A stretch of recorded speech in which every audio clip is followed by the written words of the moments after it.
Let's talk plotting versus pantsing. Do you plot your book out ahead of time? Or do you fly by the seat of your pants? Maybe you do a little bit of both. Perhaps it varies from book to book. What are the differences? What are the advantages of the two approaches? Let's get into it. As I've said before, there's a lot of different ways to write a book. Every writer's process is a little bit different. And guess what? That's okay. Frankly, it doesn't matter how you get your book written. What matters most is that you get your book finished. An outline can be an important tool to help you achieve that goal. But outlining isn't for everyone. Some people are purely discovery writers. They legitimately just make everything up as they go along. If that is your process, if that is the only way you can get words written, I understand. Remember, it doesn't matter how you get your book written. It only matters that you get your book written. That being said, there are some drawbacks of pantsing. By and large, pantsers usually write slower than plotters do. That's because they spend a lot of time and energy trying to get a feel for the story.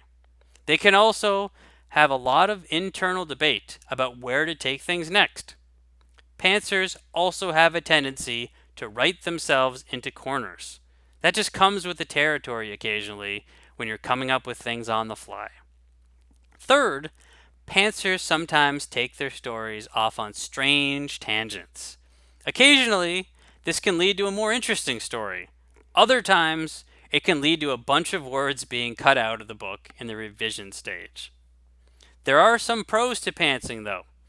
A lot of times, the story can feel especially fresh because you legitimately don't know where it's going to go.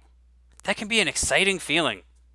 Also, like I mentioned before, new ideas might come to you as you're writing, new plot threads, sometimes an unexpected ending.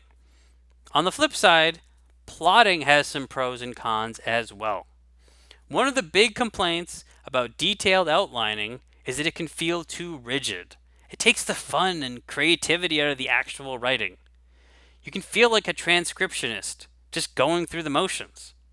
Also, even if you spend a lot of time plotting, during the drafting stage of your book, you might realize that some part of your story just doesn't work. Maybe it seemed to all fit together in the outline, but in practice, it just doesn't feel right.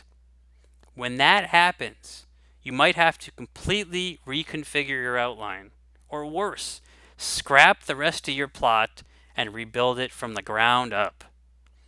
As for the pros of plotting, having a tight outline can really help you burn through your draft in a hurry. The fastest writers that I know are all plotters. The fact that they have everything figured out ahead of time makes the process so much easier for them.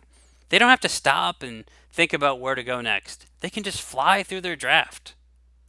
A lot of times, it's almost like they have a movie playing inside their head, and they are just chronicling the action in written form. Heavy plotters rarely get stuck or bogged down or trapped in a corner. They can make the writing process appear almost effortless. Now, if neither of those approaches describes your process, you might fit into the third group. This group is a hybrid. Writers who do a little bit of plotting and mix it with a healthy dose of pantsing. A lot of the time, these writers start with a loose outline, just enough to use as a rough sketch, a blueprint that is written in pencil rather than pen. The loose plotting gives them some structure, but it's not too rigid to stifle creativity. If an interesting idea pops into their head during the drafting process, the hybrid writer will see where this path takes them. Sometimes that path leads to a dead end.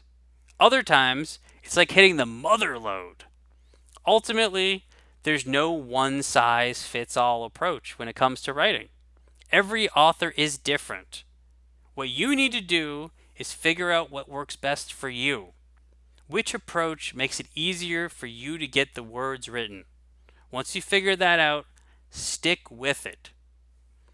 Now, before you go, I want to tell you about a mini guide that I'm giving out for free. It's called The Top Mistakes That Self-Publishers Make. You can get your copy by clicking on the link in the description of this video. Claim your copy now!